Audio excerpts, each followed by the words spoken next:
The home fitness market in 2020 has really been thriving as quite a few of us seek convenient cardio solutions that we love that also don't break the bank. I know on my channel, I have been predominantly talking about indoor cycling bikes as their footprint tends to be quite small, on average of 4 feet by 2 feet, and they can be purchased for as little as $150 on Amazon. But we mustn't forget the most original form of cardio, which includes walking / jogging / running. In the past, most treadmills tended to be quite pricey, bulky, loud, and obtrusive if you don't have the luxury of a separate workout room, which, let's be honest, how many of us have a separate workout room? So if you're looking for an affordable, compact, relatively lightweight treadmill that can be stored underneath a bed or a couch when not in use, please keep watching. Today's video will be broken down into the following topic areas.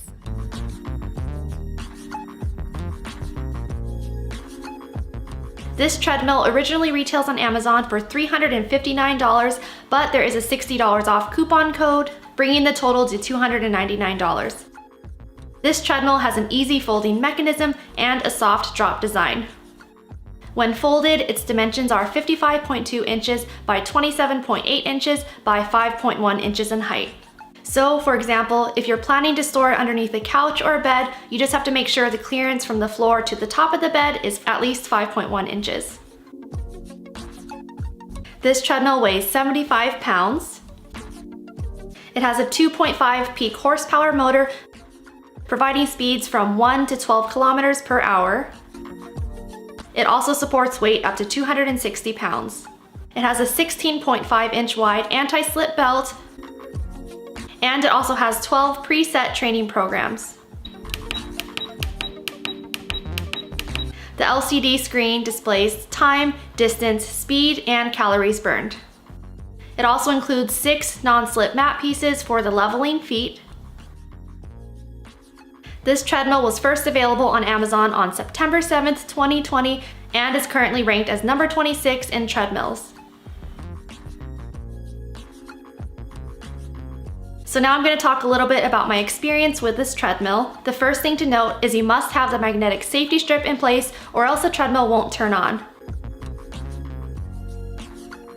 Initially, when I set my treadmill up, I figured I wouldn't need the magnetic safety strip because usually I don't plug those onto my clothes anyways when I'm jogging. But as I mentioned before, the treadmill won't run until it's in place. The next point might be kind of obvious, but there are no incline functions on this treadmill, but I found that you can still break a decent sweat with a jog. The platform tray isn't the most sturdy. In other words, I won't be putting my laptop on it anytime soon.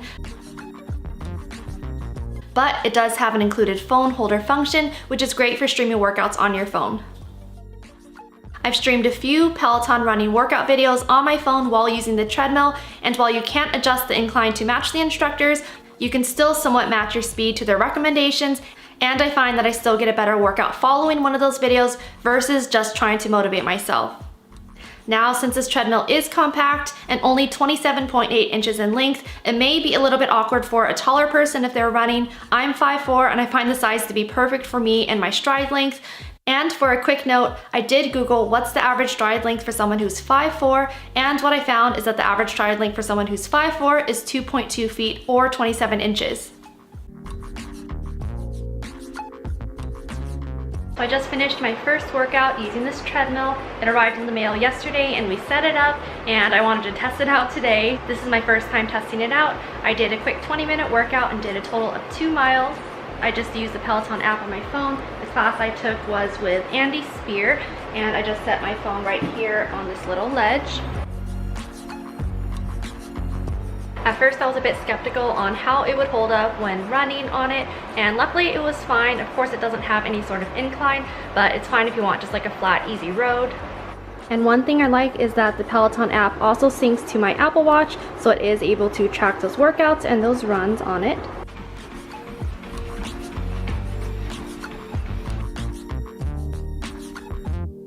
Now I'm going to go over a few pros and cons on this treadmill.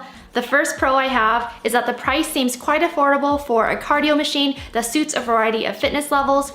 For example, for those new to starting a fitness routine, you can easily start with walking and build up to light jogs. The second pro I have is regards to its size. The compact size is convenient, especially if you don't have the luxury of a separate workout room. For example, I have my Peloton bike as well as my treadmill in the master bedroom. The next pro I have is that this treadmill is relatively quiet. It's not as silent as a Peloton, for example, but it's not as loud as, say, a rowing machine. Another pro I have is that this treadmill can be tucked away when not in use, or if you kind of fall off the bandwagon of your workout routine, which, let's be real, and based on my personal experience, some of us are not as consistent on our workout routines as we intend to be. So one pro to that is that you can just tuck it away and it won't sit out and guilt trip you every time you walk by it or become an infamous clothes hanger. The last pro I have is that this treadmill is light enough for 2 people to move it together. There are 2 wheels on the front end, so say if you're just moving it from one room to the next, you can easily just tilt it over and maneuver it. Also, since my treadmill is on the 2nd story of my home, it wasn't too much of a hassle to bring it up the stairs with 2 people carrying either end.